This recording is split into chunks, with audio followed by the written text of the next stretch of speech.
Allez, salut l'équipe, c'est Mr. White, de retour pour une nouvelle mission. Et aujourd'hui, on a du lourd. On va s'attaquer aux métamorphoses de l'eau. Alors accrochez-vous bien, parce que l'aventure, elle commence maintenant. Alors voilà, notre mission du jour, elle est vraiment, vraiment importante. On va chercher à comprendre comment l'eau, comment elle passe d'un état à un autre. Vous voyez ce que je veux dire, hein? Comme un glaçon qui fond dans un verre ou l'eau qui se met à bouillir dans la casserole. On va se transformer en véritable détective de la matière. Bon les scientifiques, on est parés, c'est parti. Pour cette enquête, attention, on va faire ça comme des pros. Ça veut dire quoi? Premièrement, on observe. On observe tout avec un maximum d'attention. Deuxièmement, on fait des expériences, et des expériences bien précises, hein. Et troisièmement, on utilise nos résultats pour trouver la solution, tout simplement. Allez, on fait chauffer les neurones, l'enquête est officiellement lancée. Ok, alors première chose à bien comprendre, c'est vraiment la base de tout. Regardez bien ce schéma. Quand l'eau change d'état, ce n'est pas de la magie, non, non. Les petites molécules d'eau, vous les voyez là, elles ne changent jamais. Quand c'est de la glace, hop, elles sont super bien rangées, bien serrées les unes contre les autres. Quand l'eau devient liquide, elles se mettent à glisser, à bouger un peu plus. Et quand ça devient de la vapeur, pfiou, elles s'envolent dans tous les sens.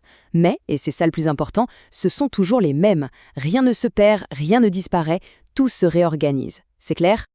Et maintenant, place à l'expérience. On va s'attaquer à une énigme, une vraie. On sait tous plus ou moins que l'eau pure, elle bout à 100 degrés. D'accord. Mais que se passe-t-il si on ajoute quelque chose dedans? Par exemple, du sel. Est-ce que ça va changer la donne? C'est exactement ce qu'on va découvrir là, maintenant. Et bien sûr, pour résoudre cette énigme, il nous faut du matériel de pro. Regardez un peu ça. On a un chauffe-ballon pour que la température monte bien régulièrement. On a le ballon, avec notre eau dedans bien sûr, et un thermomètre super précis pour tout mesurer. Le plan est simple mais efficace. D'abord, on fait bouillir de l'eau toute seule, de l'eau pure. On note tout. Ensuite, on recommence, mais alors exactement la même chose avec de l'eau salée. Et à la fin, on compare les résultats. C'est parti. Ok, ça y est, l'expérience est terminée. Et maintenant, on arrive au moment que je préfère, l'analyse des résultats. C'est là que ça devient passionnant. C'est là que les chiffres vont nous parler, qu'ils vont nous raconter une histoire et nous révéler tous les secrets. On commence tout de suite avec notre premier cas, l'eau pure. Alors, concentrez-vous bien sur ce graphique. On voit la température qui grimpe, et là, bam! Une fois qu'on arrive à 100 degrés Celsius, elle arrête de monter. C'est fou, non? La ligne devient complètement plate. C'est exactement ça qu'on appelle un palier. Ça veut dire que pendant que toute l'eau est en train de bouillir, sa température, elle, ne bouge pas d'un poil. C'est comme sa carte d'identité, sa signature secrète. C'est la preuve ultime qu'on a affaire à un corps pur. Et maintenant, attention les yeux, voici le graphique de l'eau salée. Alors, est-ce qu'on voit la différence? C'est flagrant, non? Ici, il n'y a pas de palier, pas du tout. La température monte, elle dépasse les 100 degrés et elle continue de grimper encore et encore. La ligne n'est jamais, jamais plate. C'est clair comme de l'eau de roche, comme on dit. Le sel a complètement changé les règles du jeu. Bon, le moment du verdict est enfin arrivé. On a nos deux graphiques, l'eau pure d'un côté, l'eau salée de l'autre. En les mettant côte à côte, la réponse à notre énigme devient, elle devient carrément évidente. Alors, prêt pour la conclusion de l'enquête? Et voilà, la preuve juste sous nos yeux. Regardez bien les deux courbes en même temps. La bleue, celle de l'eau pure, elle nous fait ce magnifique palier, bien plat, à 100 degrés. C'est sa signature, on l'a dit. Et la rouge, celle du mélange avec le sel, elle grimpe sans jamais s'arrêter. La conclusion est donc sans appel. Ce palier de température, c'est notre super détecteur pour savoir si on a affaire à un corps pur ou à un mélange.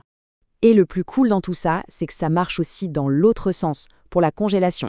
On s'est déjà posé la question, pourquoi on jette du sel sur les routes en hiver? La réponse, c'est exactement ça. Le sel vient casser le palier de congélation de l'eau, qui est normalement à 0 degré. Du coup, le mélange eau-sel, lui, il va geler à une température beaucoup, beaucoup plus basse. C'est malin, hein? Ça empêche le verglas de se former. La science au service de notre sécurité, tout simplement. Voilà, mission accomplie pour cette partie de l'enquête. Alors, qu'est-ce qu'on a découvert de vraiment crucial aujourd'hui? On se fait un petit résumé rapide de nos trouvailles? Allez, voici la règle d'or à graver dans sa mémoire. Pour un corps pur, pendant un changement d'état, la température se bloque. C'est le fameux palier, la ligne plate sur le graphique.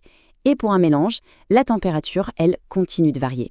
La ligne ne s'arrête jamais de monter ou de descendre. C'est tout simple, mais c'est une astuce de détective absolument géniale. Mais attention, Notre mission n'est pas encore tout à fait terminée. Non, non.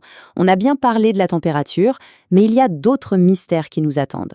Par exemple, quand l'eau gèle pour devenir un glaçon, est-ce que sa masse change? Est-ce qu'elle devient plus lourde ou plus légère? Et son volume, c'est-à-dire la place qu'elle occupe, est-ce que ça change aussi? Ah, ça c'est la prochaine énigme qu'on va résoudre ensemble dans la suite de notre mission. En tout cas, un immense bravo les scientifiques pour votre sérieux et votre concentration. Vous avez vraiment été au top sur cette enquête. Surtout, n'oubliez pas de suivre nos missions pour ne rien rater. Et si vous avez des questions pour la prochaine fois, n'hésitez pas, posez-les dans les commentaires, on se retrouve très très vite. Et d'ici là, une seule règle, restez curieux. C'était Mr. White, à bientôt.